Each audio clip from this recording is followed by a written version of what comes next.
सारांश पर आज मैं प्रस्तुत हूँ भीष्म साहनी की कहानी अमृतसर आ गया है कि सारांश समीक्षा के साथ। यूजीसी नेट के पाठ्यक्रम में ये कहानी 7वीं इकाई में शामिल है।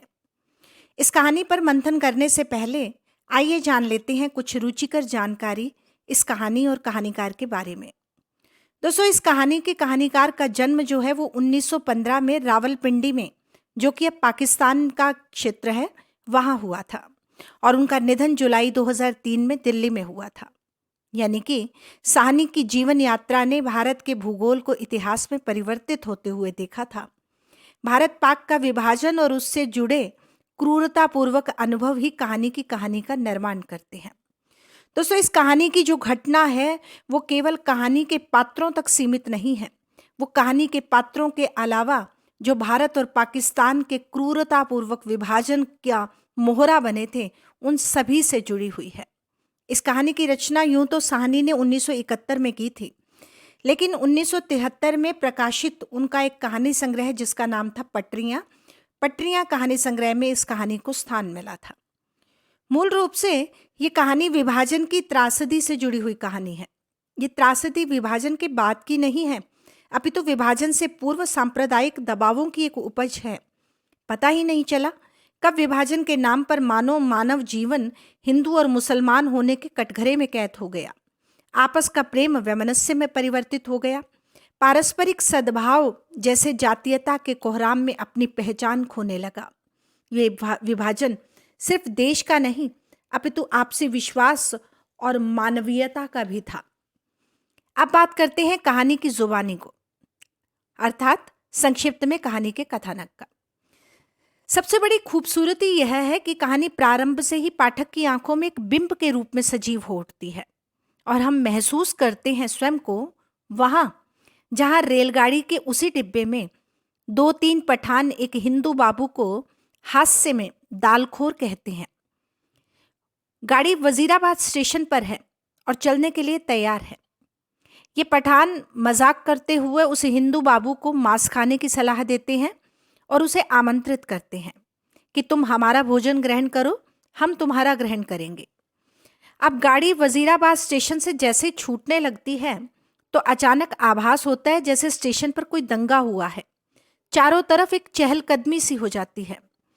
कुछ देर में गाड़ी के दाहिने ओर से कोई हिंदू व्यक्ति दरवाजा खटखटाता है।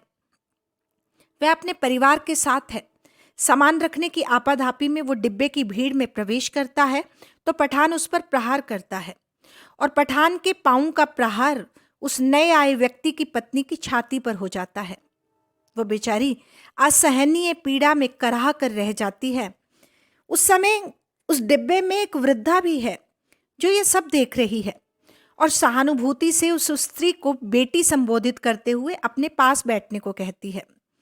हिंदू बाबू समय और स्थान की नज़ाकत को समझता है तथा मुस्लिम इलाके में शांत रहकर वक्त काटता है।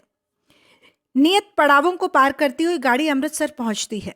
एक बार फिर डिब्बे की भीड़ में अचानक से दरवाजे को खटखटाने की आवाजें आती हैं, जिसमें एक व्यक्ति अपने साथ औरत जात होने की दुहाई देता है।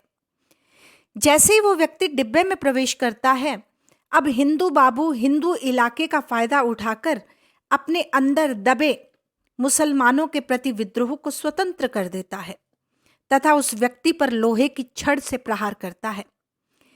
कहानी का कथानक रेलवे यात्रा के कुछ इस प्रकार के अनुभवों से जुड़ा है। आइए अब करते हैं कहानी की समीक्षा। दोस्तों, इस कहानी का जो घटना है उस परिवेश को अंकित करती है जो बिल्कुल तूफान से पहले की शांति और शांति के तूफान में परिवर्तित होने की भयावहता को स्पष्ट करती हो। भारत पाक का विभाजन तो निश्चित हो चुका था और इस विभाजन से पहले जो सांप्रदायिक दबाव बनने लगे थे वही इस कहानी को रचते हैं। विभाजन से पहले एक अनजाना भय जैसे ओरा बनकर पूरे भारत में फैल गया था। जात पात के नाम पर देश बंटने लगा। असुरक्षा का भाव प्रत्येक के अंदर वास करने वाली मानवीयता के भी जैसे टुकड़े टुकड़े कर रहा था। भारत के भूगोल में शामिल वजीराबाद अचानक एक दिन के विभाजन के बाद भूगोल बनने को तैयार हो चुका था। दोस्तों, ये बिल्कुल वैसे था जैसे विवेक शून्यता में बसा सांप्रदायिक व्यक्ति पाकिस्तान को मुस्लिम और भारत को हिंदू की तरह देखने लगा। विभाजन की त्रासदी बाद में घटित होती है और उससे भी पहले घटती है सांप्रदायिकता, खून खराबा, दंगे, फसाद।